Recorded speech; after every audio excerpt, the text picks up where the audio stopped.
এই জায়গা থেকে একজনকে জিনে আক্রমণ করছে।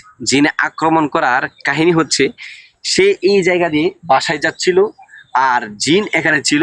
সে তো জিনকে দেখতে পারে না, কিন্তু সে যখন যাচ্ছিল এখান দিয়ে, তখন তার পাটা, তার পায়ের পাতাটা জিনের ঘাড়ের মধ্যে পড়ে, অর্থাৎ জিনের ঘাড়ের মধ্যে সে পাড়া দিছে। এই পাড়া দেওয়ার কারণেই তাকে জিনে আক্রমণ করছে।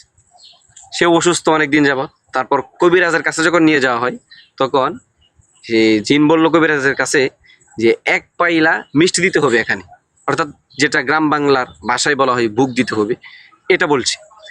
তো এই কাজটাই পরিবারের পক্ষ থেকে করা হয়েছে। তো আমি আপনাদেরকে দেখাই যে দেখেন 1 পাইলা মিষ্টি তারা ভোগ দিছে। দেখেন এই যে জায়গাটা দেখতে পাচ্ছেন, যে এই যে পাইলাটা, এই পাইলার মধ্যে 1 পাইলা মিষ্টি তারা রেখে দিছে, অর্থাৎ জিনের কথা মতোই। তো এটা কতটুকু যুক্তি সঙ্গত এটা আমি বলতে পারি না, তবে আপনারা কমেন্ট করে জানাবেন। আর এই যে জায়গাটা দেখেন একটু দেখা হচ্ছে জায়গাটা কতটুকু ভয়ঙ্কর। তো রাস্তাঘাটে চলাফেরার সময় আসলে আমাদের সতর্ক হয়ে চলা উচিত, যে তাদের মতো তারা থাকবে, কারণ তাদেরকে তো আমরা দেখতে পারি না।